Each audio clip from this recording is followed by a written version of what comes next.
I'm going to share something with you all that I haven't said publicly before. When I found out I was going to become a dad, I wasn't scared of the sleepless nights, the nappies, the chaos or the relentlessness that the parents in the room will know. I was simply scared of becoming slow. I had built a professional identity focused on pace, innovation, change, being relentless and cutting through the hype. But I was really worried that when my daughter arrived, that was going to blunt that edge. And I was going to trade sharpness for a softness. And that softness would feel like standing still to someone like me. But thankfully, I was completely wrong. Because what arrived in my life wasn't a distraction from learning. It was actually the most efficient learning system that I had ever encountered. I want you to picture this. 10 months old. She is across the room. She's staring intently at the sofa. Something in her eyes that I hadn't seen before. And she crawls over. She grabs the side, pulls herself up. She's very wobbly, incredibly determined. And then she did something that I haven't quite wrapped my head around, and I've done quite a bit of research into it now. She simply let go and started to walk. This was a moment that I could have just pushed into the distance as being, a cute thing that babies do, but I just couldn't let go of it for some reason. And doing some deep research, I found NYU had done quite a comprehensive study where they were looking at babies and toddlers and learning how to walk. And they weren't doing it in a lab environment. They were doing it in their own living rooms, in natural, free playtime. The numbers that came out of the study are fascinating. So on average, 12 to 19 months old take 2,368 steps per hour, and they on average fall 17 times an hour. And that's every hour, right? So during a waking window for a baby, they're walking maybe 14,000 steps a day, which is more than all of us, let's be honest. And they're falling nearly 100 times a day. So you can absolutely see why some of the detail and data that they come up with is so important to understand. What I find fascinating is the conclusion from the report. And I'm going to quote it directly, because I think it sums it up perfectly. Variability in early development is a feature. It's not a bug. It provides a natural training regime to successfully navigate the complex, ever-changing environments that they'll experience during their lifespan. So putting it bluntly, she's not failing her way to success. She's not faking it till she makes it. She's actually just using failure as a data point. But that's something we've become terrible at in the real world. She's not going to learn how to walk from reading a book.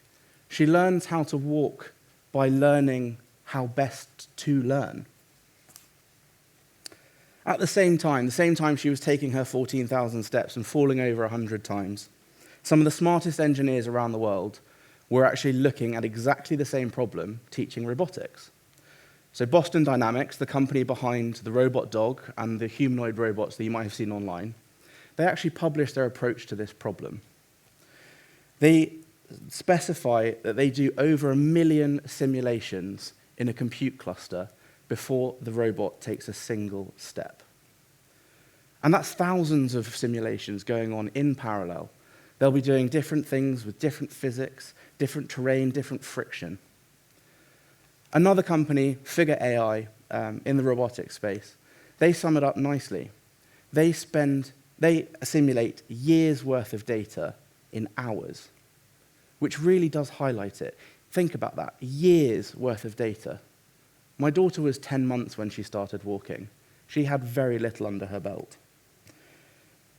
But it got me thinking, what was the real reason that she was able to do this? Why are we, as humans, so good at being able to process data and actually make progress?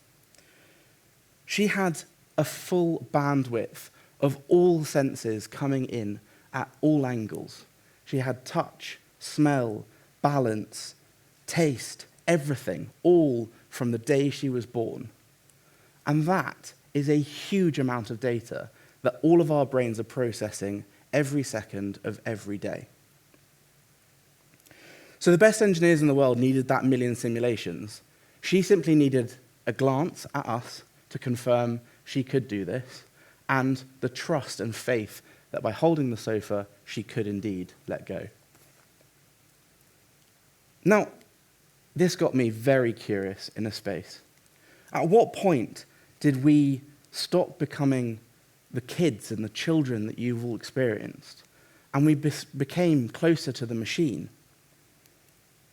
We're meant to be the experts in the room, and yet that has become a bit of a curse. There was an experiment that was conducted by Fisher and Keel, and they actually called expertise creating an illusion of competence.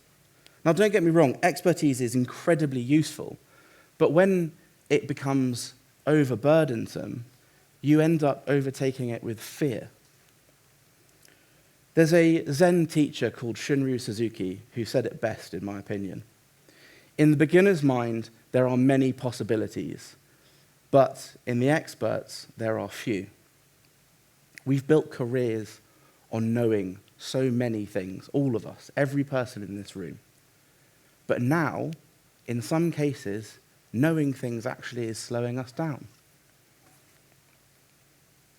She didn't only teach me this when she was learning to walk. She also decided to have a sleep regression at 12 months. And for anyone that's been there, it's great fun. 3 a.m. wake-ups consistently for many weeks. But again, I started looking at it, and I was thinking the same thing. Great mentor. You know, babies cry on average 1 to 3 hours every day, and in some cases more. There was a study in 2023, that looked at 40,000 individual cries from 24 babies. And they got experienced parents, trained adult listeners, and machine learning algorithms to actually guess why that baby was crying. And you know what? They were absolutely useless at it. But you know that. If you're a parent in the room, you've been there. You pick them up, you put them down, you maybe rock, you sway, you walk up and down, and you sing some random song that you try to remember from your childhood. And then you run through this checklist in your head. Is she hungry? Is she tired? Is she cold? Dirty nappy? Trapped? I have no idea. And inevitably you get it wrong again. And it led me to looking in the study at what the parents were saying. And their feelings were senses of guilt and shame, and that a real good parent would and should know what the answer is. But it's not true. And you don't give up, do you? The next day, you try again, you iterate, you do something else. You don't give up, because the reality is, moving forwards is the only solution when you don't know. You might say she had nothing to lose with learning to walk. She was just trying to communicate when she was crying to us at 3 a.m. But I've summed it down to something very simple. I think when you compare our lives and theirs, we mistake risk management for fear management. Let's be honest, the cost of the 3-week pilot that someone in your business has actually suggested that's sitting in a stagnant pile in your inbox, the cost of that is far less than we actually make it out to be. And I'm seeing the same at the moment with my clients. Everyone is being told AI is coming, they need a strategy, they need a vision. And the reality is they're going through the same process that we've talked about. They're running simulations. They're trying to identify opportunities, the lowest risk chance of something going wrong. But it's doing what machines do. They're processing, they're calculating. They're not thinking about it from just getting going. But meanwhile, some of their competitors, they're grabbing the sofa and getting on with it.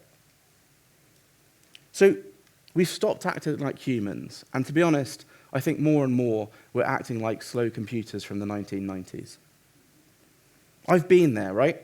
Before she was born, I was waiting for data. I was waiting for the right time, the right opportunity.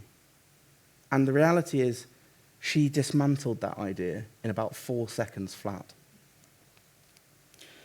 I have been tracking AI adoption. I run a local AI company, and we've been tracking AI adoption locally. The survey is running at the moment, and we're running it again in 12 to 18 months' time. And my hypothesis is this. I believe that the companies that will win out of this whole process will be the ones that don't necessarily have the best, shiny, polished AI strategy. They'll be the ones who are willing to take the fearless stumble, willing to let go of the sofa. So I'm asking you to do one thing from today. Don't go and start planning out a crazy transformation program. I want you to take one fearless stumble. Not a huge leap, a toddler-sized step. I want you to start. Start badly, start on purpose, because that's what really matters. And remember, a stumble isn't a failure. It's just a data point to work from. She doesn't tell me what she's learned, but she shows me every day. She crawled over, grabbed that sofa, let go, fell down, and tried again. She never asks if she is ready. She just gets on with it. And that's what I want to leave you with today. The question I have for you is not whether you're ready, but whether you are willing to let go of that sofa anyway. Thank you.